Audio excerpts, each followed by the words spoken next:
Fasten ist ja nicht nur eine Giftung des Körpers, sondern auch eine Reinigung der Seele. Ich wollte das schon immer mal ausprobieren und vergangene Woche war das dann soweit. Ich habe eine Fastenwoche nach Buchinger eingelegt, mit Tee, Brühe, Säften, Leberwickeln, Einlauf und allem, was dazugehört. Trotzdem lief hier der Familienalltag weiter.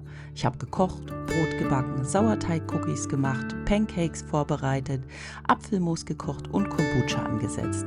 Ich war auf dem Krämermarkt mit den Kids Fahrradfahren und in der Eishalle. Es war eine kleine Herausforderung, Fasten und Familienalltag unter einen Hut zu bringen. Aber ich habe es trotzdem geschafft und ich bin stolz auf mich. Und wie ich das gemacht habe, das zeige ich euch in meinem heutigen Video. Ich wünsche euch ganz viel Spaß beim Zuschauen.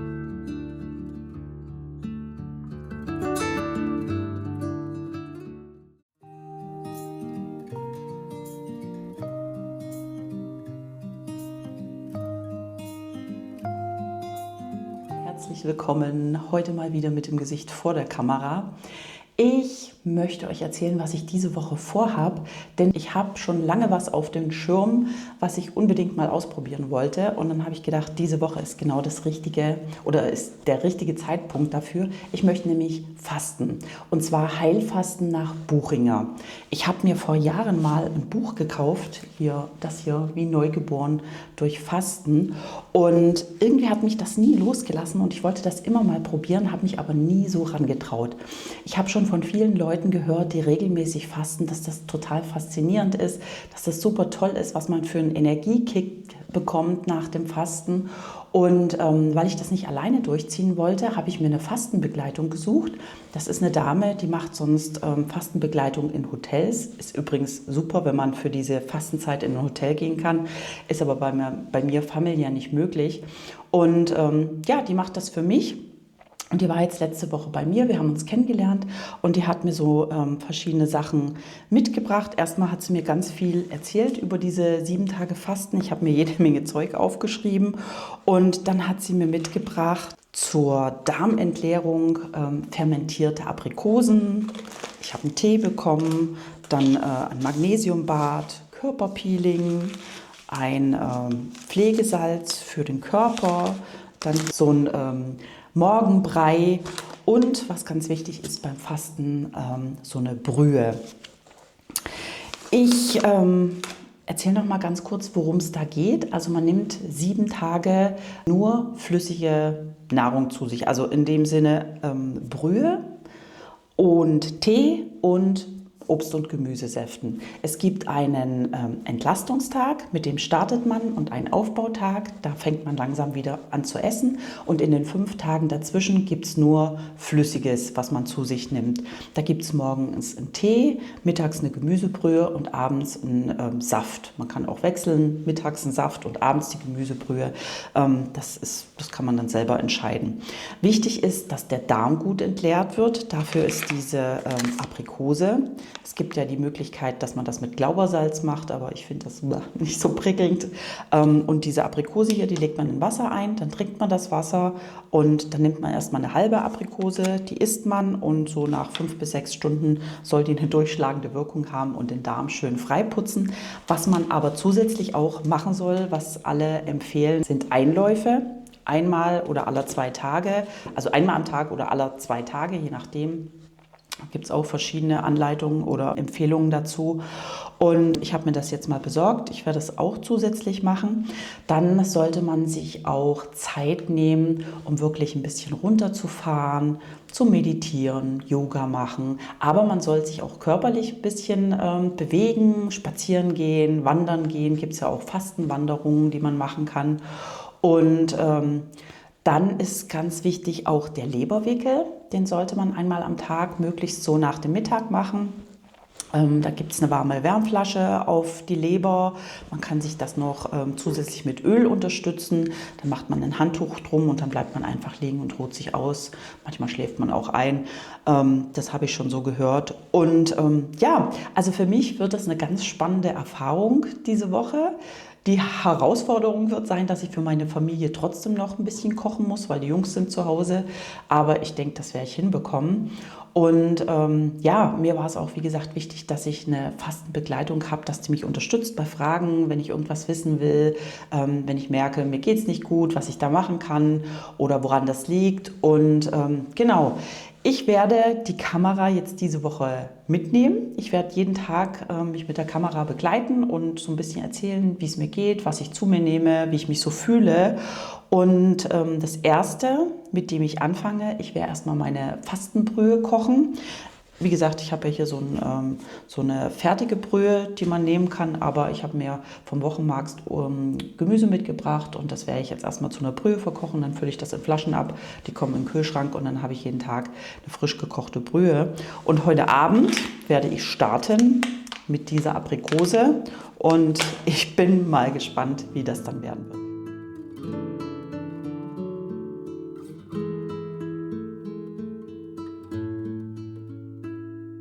Ich habe zuallererst mal begonnen, mir mein Fastensüppchen zu kochen.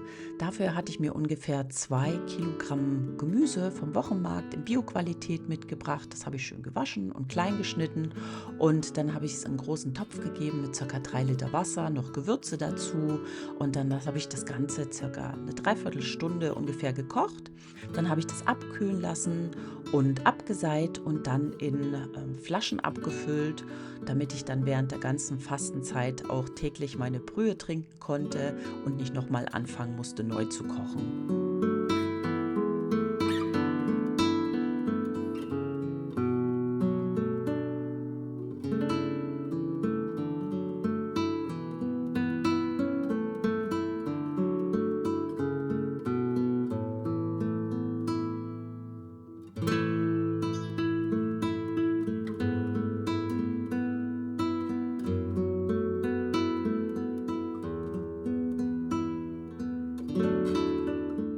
Das Rezept für die Fastensuppe habe ich mir aus dem Internet rausgesucht und wenn euch das interessiert, kann ich es euch gern unten in der Infobox verlinken.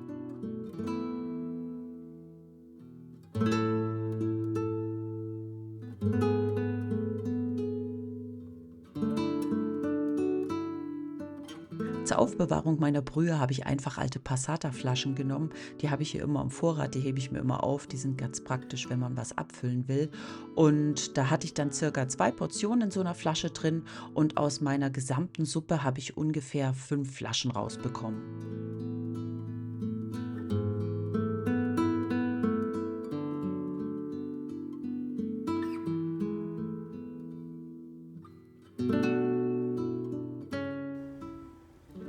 Ich trinke jetzt hier das Wasser von der eingelegten fermentierten Aprikose. Ich habe die halbiert, habe den Kern rausgenommen und habe das jetzt eine halbe Stunde ungefähr in 500 Milliliter Wasser eingelegt, warmes Wasser. Und die Aprikose habe ich jetzt gegessen, habe natürlich vergessen zu filmen. Und jetzt trinke ich das Wasser mal aus. Schlückchenweise. Schön langsam. Ich weiß ja nicht, wie schnell das durchschlägt. Hallihallo, einen wunderschönen guten Morgen und einen ersten Fastentag. Es ist Montag, 7 Uhr. Ich bin gerade aus dem Bett gehüpft und noch gar nicht schön gemacht. Ja, ich habe ganz furchtbar geschlafen, also sehr unruhig und ich bin gestern Abend auch ziemlich zeitig ins Bett, weil ich Kopfschmerzen hatte. Es lag sicherlich daran, dass ich gestern schon den ganzen Tag den Kaffee weggelassen habe und ja, es war auf jeden Fall eine blöde Nacht und ich bin gar nicht ausgeschlafen, also ich fühle mich nicht ausgeschlafen. Ich habe gestern ja diese Aprikose genommen und bei mir hatte sie bis dato noch keine durchschlagende Wirkung. Ich werde mal gucken, ob ich heute noch die zweite Hälfte nehme und mal sehen, ob sich dann was tut. Ansonsten fange ich dann mal mit den Einläufen an. Jetzt habe ich mir erstmal ein Zitronenwasser gemacht, das werde ich trinken und da heute Entlastungstag für mich ist, fange ich heute den Morgen an zum Frühstück mit einem Haferbrei oder einem Porridge und dann mache ich mir ganz viel Tee dazu und dann schaue ich mal, was ich Mittag zu mir nehme. So sieht jetzt erstmal der Plan aus.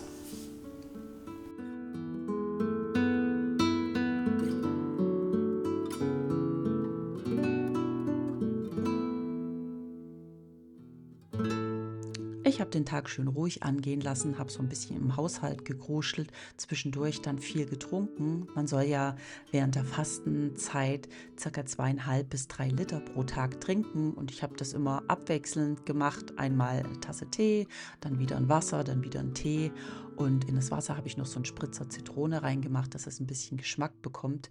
Mittags habe ich mir dann eine leichte Suppe gemacht. Ich hatte ja noch ein bisschen Brühe vom Vortag, da habe ich mir ein paar Gemüsestückchen reingeschnitten und abends gab es dann noch einen leichten Salat. Und dann habe ich abends auch noch die andere Hälfte der übrig gebliebenen Aprikose gegessen vom Vortag. Die habe ich vorher in Wasser auch wieder eingelegt und dann das Wasser auch getrunken. Und später am Abend habe ich mir ein schönes warmes Fußbad gegönnt und meinen ersten Einlauf gemacht.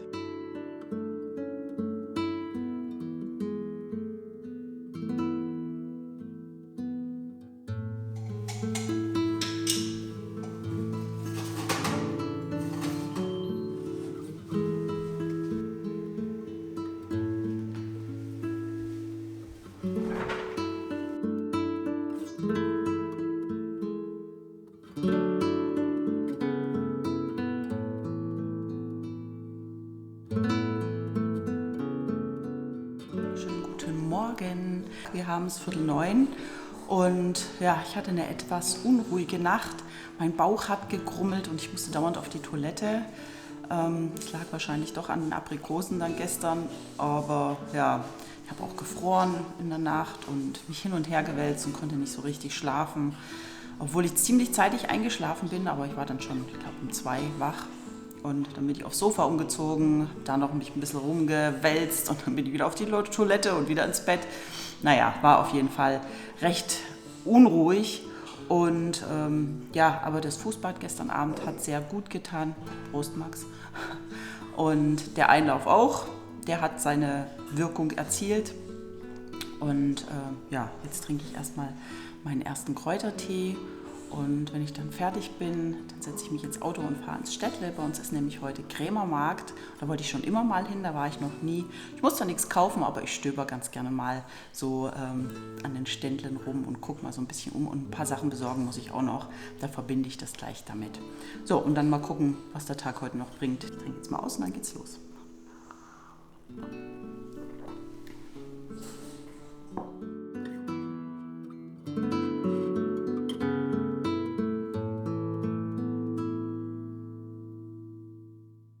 Ich bin dann bei strahlendem Sonnenschein ins Städtle gefahren und eine Runde über den Krämermarkt geschlendert und habe noch ein paar Besorgungen gemacht und habe mir vom Krämermarkt so ein kleines Obstmesser mitgebracht. Denn meins ist leider kaputt gegangen.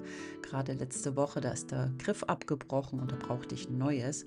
Und als ich wieder zu Hause war, habe ich einen Frischkäse gemacht. Den hatte ich mir nämlich angesetzt aus einem Sahnekefir.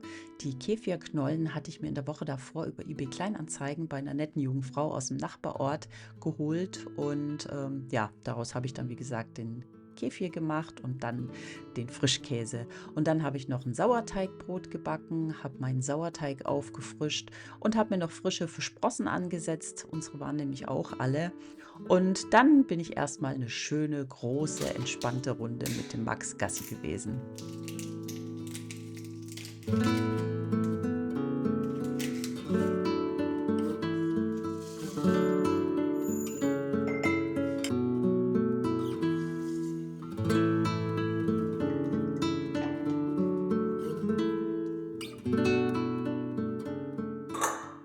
Bewegung, auch wenn es nur ein kleiner Spaziergang ist auch während der Zeit des Fastens wichtig.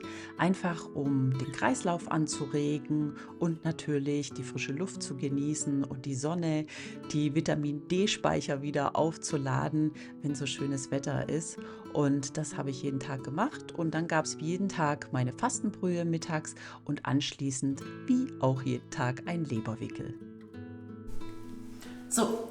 Für mich ist es jetzt Zeit für meinen Leberwickel und dafür nehme ich ein kleines Handtuch, das mache ich schön mit warmem Wasser, warm. Dann habe ich hier eine Wärmeflasche, da habe ich auch schönes warmes Wasser drin und dann nehme ich jetzt noch ein bisschen ätherische Öle, die die Entgiftung unterstützen sollen. Und zwar habe ich hier Zendokrine von doTERRA. Das mische ich mit ein bisschen Kokosöl.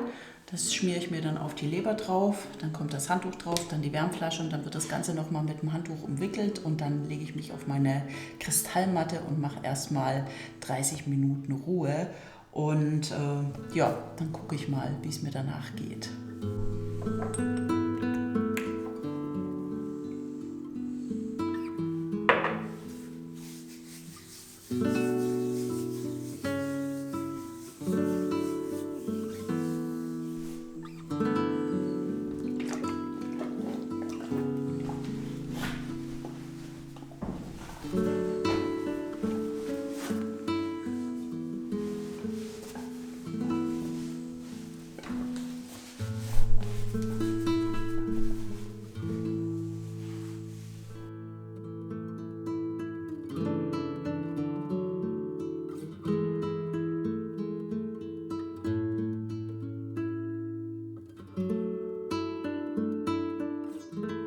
Meine Kristallmatte, die hat ein Detox-Programm. Das habe ich dann in der Zeit laufen lassen, während ich auf der Matte gelegen bin. Manchmal habe ich noch eine schöne Meditation mit dazu gemacht und ich habe mir noch so eine Lavendel-Augenmaske auf die Augen gelegt. Und ja, zusammen mit der Wärme von unten und mit der Wärme von dem Wickel war ich manchmal so tiefenentspannt, dass ich tatsächlich eingeschlafen bin und dann manchmal eine Stunde gelegen habe und wirklich weggeratzt habe.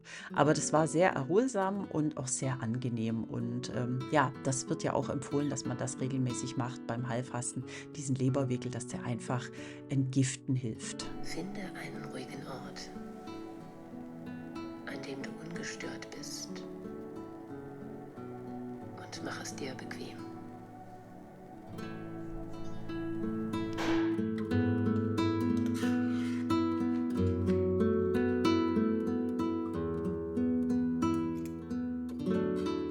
Am Nachmittag diesen Tages habe ich dann auch Sauerteig-Cookies gebacken für meine Männer und habe das Fruchtleder, was ich am Tag zuvor auf die Dörrfolien gemacht habe, von den Folien wieder entfernt und ja, so in Streifen gerissen und dann in eine Box abgefüllt.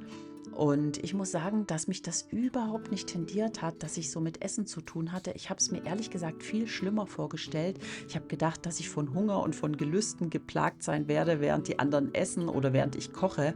Aber das war bis auf ein einziges Mal überhaupt nicht der Fall. Einmal hatte ich so einen kleinen Hieber, so ein Gelüst. Und da habe ich mir dann einfach einen Tee gemacht und in den Tee einen halben Löffel Honig reingerührt. Und das ging dann auch wieder. Aber so im Großen und Ganzen muss ich sagen, dass ich echt keine Gelüste hatte und auch kein Hungergefühl.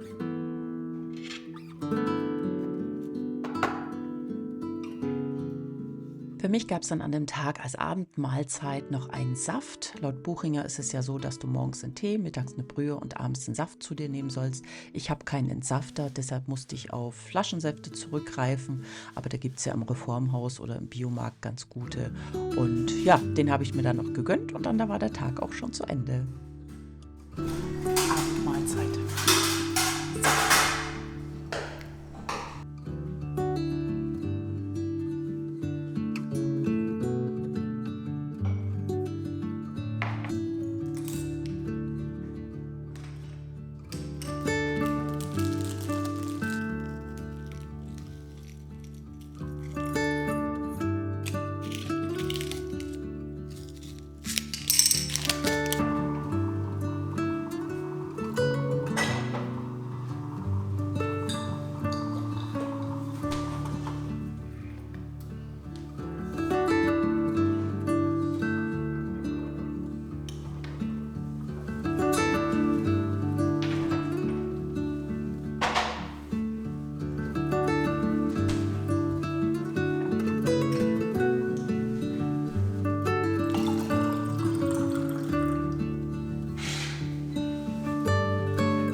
so schön.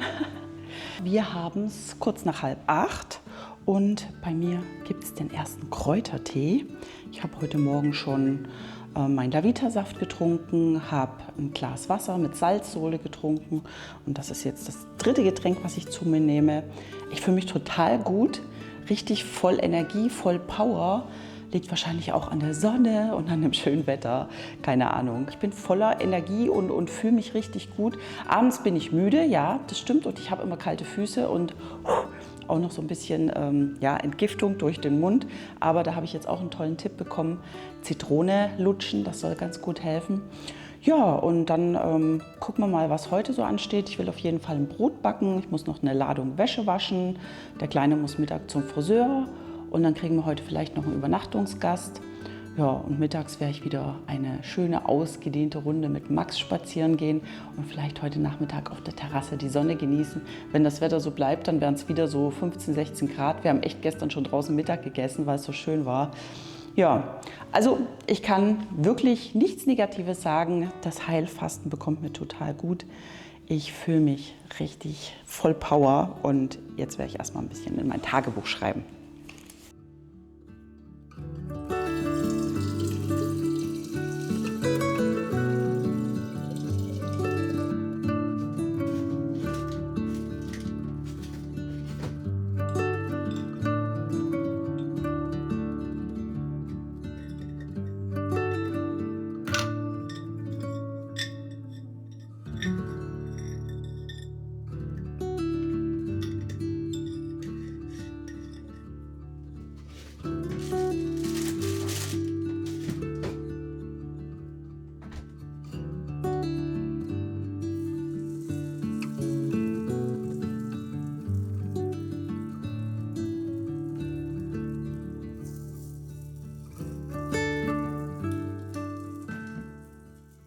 An diesem Vormittag habe ich mir mal ganz bewusst Zeit für mich genommen. Ich bin ja sonst jemand, der ständig irgendwas zu kruscheln hat und selten stillsitzen kann.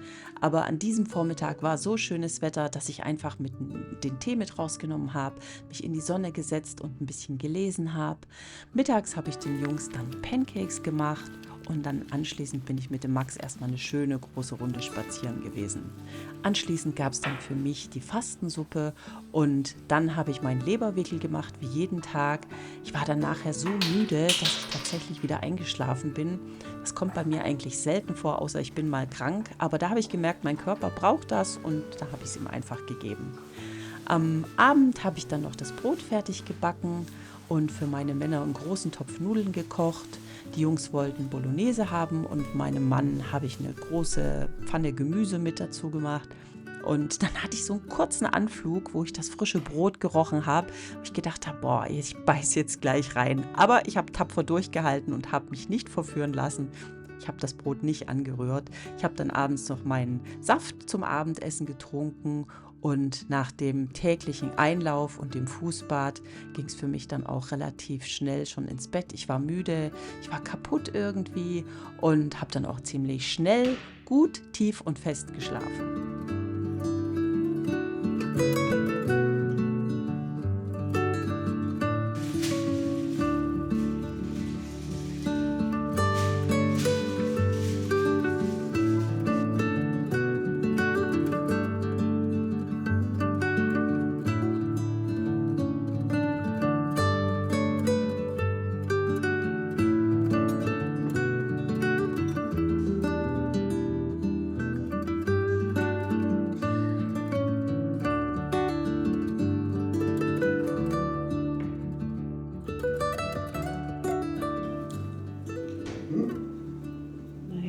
Geht das, mein Schatz, oder ist das zu viel?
wunderschönen, guten, sonnigen Morgen. Bei mir ist es der 4. Fastentag.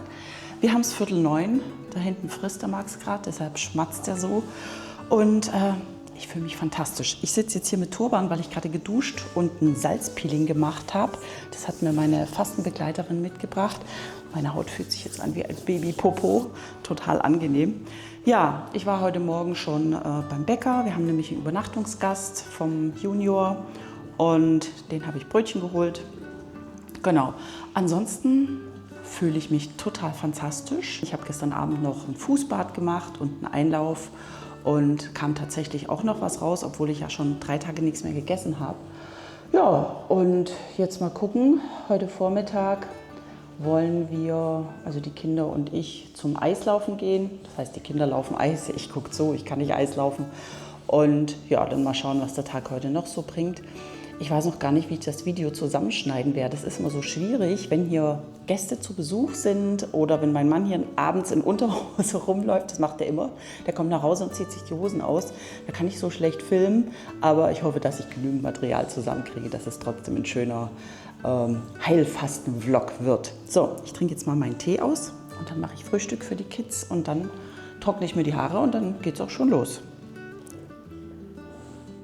Die Fahrt zur Eislaufhalle war insofern für mich eine Herausforderung, dass ich ständig auf die Toilette musste. Ich bin vorher auf dem Klo gewesen, bevor wir losgefahren sind. Und dann hatten wir so eine Strecke von 30 Minuten zu fahren. Wir sind dann im Stau gestanden. Das habe ich dann abgebrochen. Ich bin dann aus dem Stau raus, eine Alternativstrecke gefahren und dann haben wir es gerade noch zur Eislaufhalle geschafft, dass ich dort auf die Toilette gehen konnte. Dann habe ich so ein bisschen einen Schwitzanfall gekriegt. Aber die Kids hatten dann Spaß beim Eislaufen und auf dem Rückweg habe ich noch einen Bauernmarkt, einen Bioladen entdeckt. Den hatte ich schon mal gesehen und da habe ich dann noch mal kurz angehalten und ich war erstaunt, was der für ein fantastisches Angebot hat. Andere gehen ja gern Klamotten shoppen und ich gehe wahnsinnig gern in Bio- oder Bauernmärkte stöbern. Ich finde das so schön und die hatten so ein tolles Sortiment und der Laden ist einfach eine Viertelstunde von uns entfernt.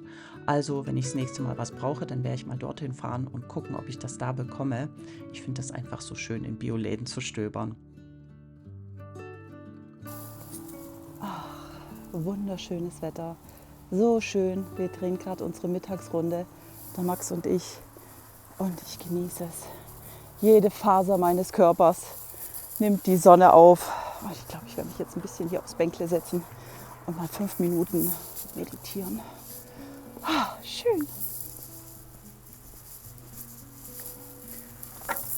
Ach, Max, leg dich hin, ruh dich ein bisschen aus. Fräulein macht's auch. Ach, wie schön ist es, wenn die Sonne scheint, die Schneeglöckchen und die Krokusse blühen und den Frühling einläuten. Ich habe dann nach meinem Spaziergang erstmal meine Fastensuppe gegessen, habe meinen Leberwickel gemacht und dann den Nachmittag in der Sonne mit einem guten Buch auf der Terrasse verbracht. Und abends, nachdem ich meinen Saft getrunken habe, den Einlauf gemacht habe, habe ich mir noch ein schönes Magnesiumbad zur Entgiftung gegönnt.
Morgen. Wir haben es kurz vor 8. Bei mir gibt es mein Frühstück, meinen ersten Fastentee, meinen Basentee.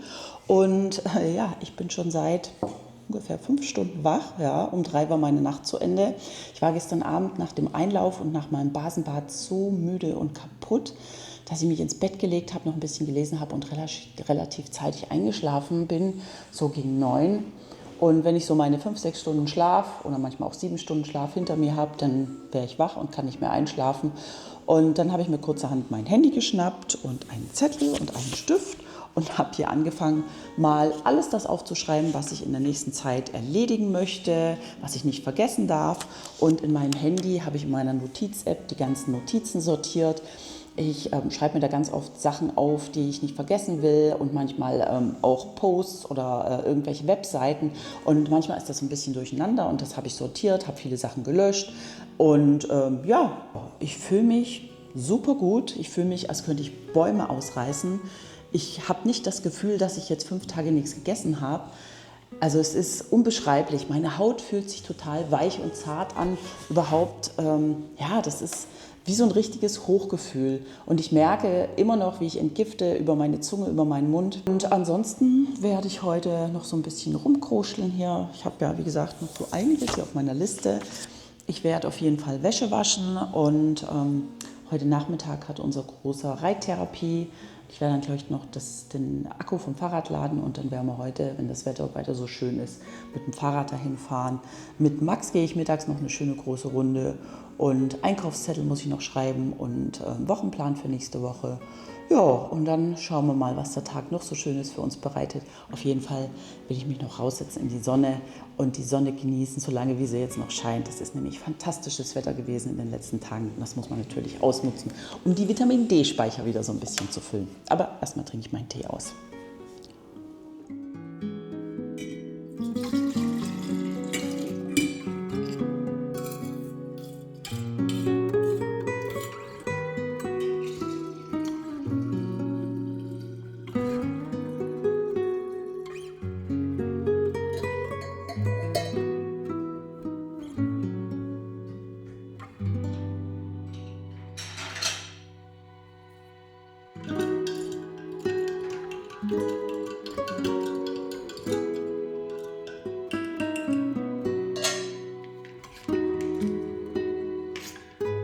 Nachdem ich meinen Tee ganz genüsslich ausgetrunken hatte, bin ich in die Küche und hatte dort einiges zu erledigen. Ich habe ja auf meiner Liste so ein paar Sachen stehen gehabt, die ich unbedingt erledigen wollte. Und eins davon war ein Kombucha ansetzen. Ihr habt das bestimmt schon mal gehört, was ein Kombucha ist. Das ist ein fermentiertes Teegetränk. Das macht man aus schwarzem Tee. Da kann man sich so einen Scooby bestellen, so heißt er, so ein Teepilz mit Starterflüssigkeit. Das kann ich euch gern verlinken, wo ich den bestellt habe. Und ja, wie gesagt, das Ganze gibt man in ein Teekonzentrat, lässt das ein paar Tage stehen und dann hat man ein schönes, leckeres Erfrischungsgetränk. Und nachdem ich jetzt schon den Wasserkefir ausprobiert habe und den Milchkefir und Sauerteig mache, wollte ich jetzt auch den Kombucha mal ausprobieren. Und der gärt jetzt noch bei mir im Regal fröhlich vor sich hin und in ein paar Tagen werde ich sehen, wie das Ergebnis ist. Genau, das habe ich dann gemacht und dann ist ja auch bald Ostern und da fahre ich, beziehungsweise meine Family fährt dann wieder die Tochter besuchen und unter anderem will ich dann auch noch ein paar Freunde besuchen und dafür habe ich ein paar Mitbringsel vorbereitet. Und zwar habe ich schon vor einer ganzen Weile einen Immunbooster angesetzt. Der war dann jetzt fertig. Den habe ich abgefüllt in kleinere Flaschen. Und dann habe ich jeweils noch so einen Aufkleber dazu kreiert, damit die Beschenkten auch wissen, was sie damit machen sollen, wofür der gut ist. Und das Gleiche habe ich auch mit Salzbrocken gemacht. Ihr habt ja am Anfang von diesem Tag schon gesehen, dass ich mir Salzsole abfülle. Damit spüle ich jeden Morgen meinen Mund aus und den trinke ich auch zum Ausgleich des Elektrolythaushalts. Schwieriges Wort. Und damit kann man noch ganz viele andere Sachen machen. Man kann es zum Würzen nutzen oder zur Hautpflege. Und genau dafür habe ich auch Salzbrocken abgefüllt in Gläsern. Habe dann auch jeweils so einen Aufkleber kreiert und habe das auf die Gläser geklebt. Und ja, dann war schon ein kleiner Teil von meiner To-Do-Liste erledigt. Und am Nachmittag bin ich dann mit dem Großen zur Reittherapie gefahren. Wir sind mit dem Fahrrad gefahren und haben noch mal das schöne Wetter und die Sonne genossen.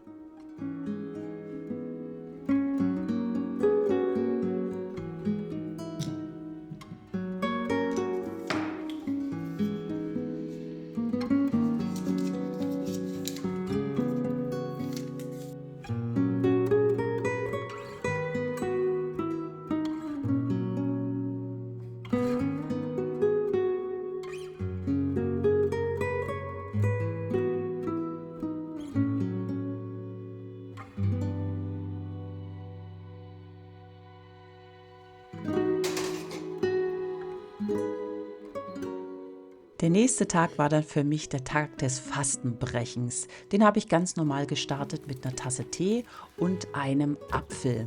Man soll ja ganz langsam wieder anfangen zu essen und ich habe von meiner Fastenbegleitung für das Fastenbrechen ein paar Rezepte bekommen und da stand als erstes drauf, dass man am ersten Tag, wenn man wieder was isst, mit einem Apfel beginnen soll. Den soll man gut kauen, jeden Bissen 32 Mal und das habe ich dann auch gemacht und ich habe mir aus der Garage, wo wir noch Äpfel vom Vorjahr hatten, die mein Mann bei einem Bekannten auf der Plantage gepflückt hat, habe ich mir einen ganzen Schwung Äpfel mit nach oben genommen, denn mit denen hatte ich noch was vor. Und dann habe ich, wie gesagt, von der Fastenbegleitung eine gute Anleitung bekommen, was man dann noch weiter essen soll. Mittags eine leichte Gemüsesuppe und abends dann gedünstetes oder gedämpftes Gemüse. Und das habe ich dann auch gemacht. Und zwischenzeitlich war ich dann noch auf dem Markt, habe meine Wocheneinkäufe getätigt an Obst und Gemüse. Und dann habe ich mich erstmal um einen Schwung Äpfel gekümmert.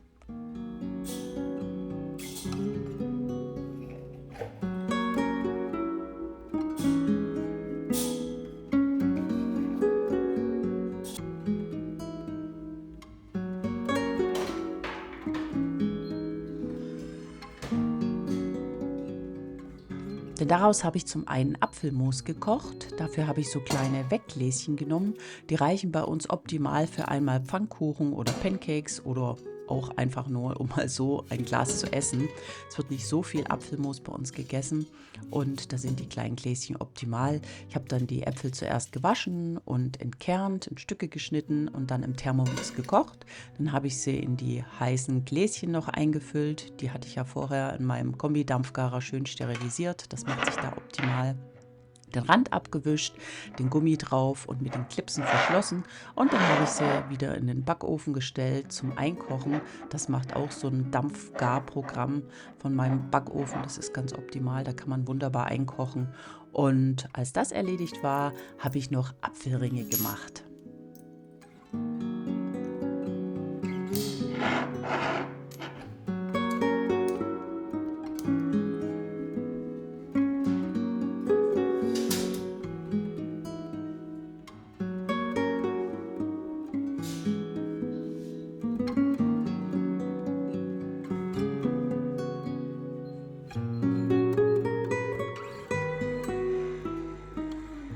Apfelringe sind die optimale Art, Äpfel zu verarbeiten, die schon so ein bisschen schrumpelig sind und die man so nicht mehr so gerne isst. Also meine Family zumindest nicht mehr. Ich habe die Äpfel dann entkernt und habe sie geschält, weil sie ohne Schale sich besser dörren lassen und dann einfach besser schmecken. Dann habe ich sie mit dem Hobel in ganz schmale Scheiben geschnitten, auf meinen Dörrfolien verteilt und in meinem Dörrautomat bei 60 Grad 12 Stunden gedörrt. Ich weiß, dass meine Mama unheimlich auf Apfelringe abfährt und da wir uns an Ostern wieder sehen, werde ich ihr mit Sicherheit ein großes Glas davon mitbringen.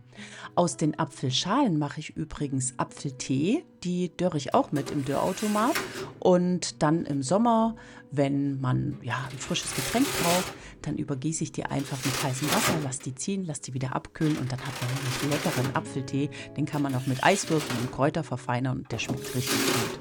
Aus dem Kerngehäuse hätte man jetzt noch Apfelessig machen können, aber da ich davon im Moment genug habe, habe ich die in die Biotonne geworfen. Und ja, als ich mit meiner Küchensession fertig war, habe ich für mich dann eine leckere Gemüsesuppe gekocht. Ich hatte mir ja frisches Gemüse vom Wochenmarkt mitgebracht. Meine Männer waren nicht da, darum brauchte ich nur für mich kochen. Und Leute, ich sag's euch, es war ein wirklich einmaliges Gefühl, wieder was Festes zwischen den Zähnen zu haben. Und ich habe die Suppe wirklich genossen.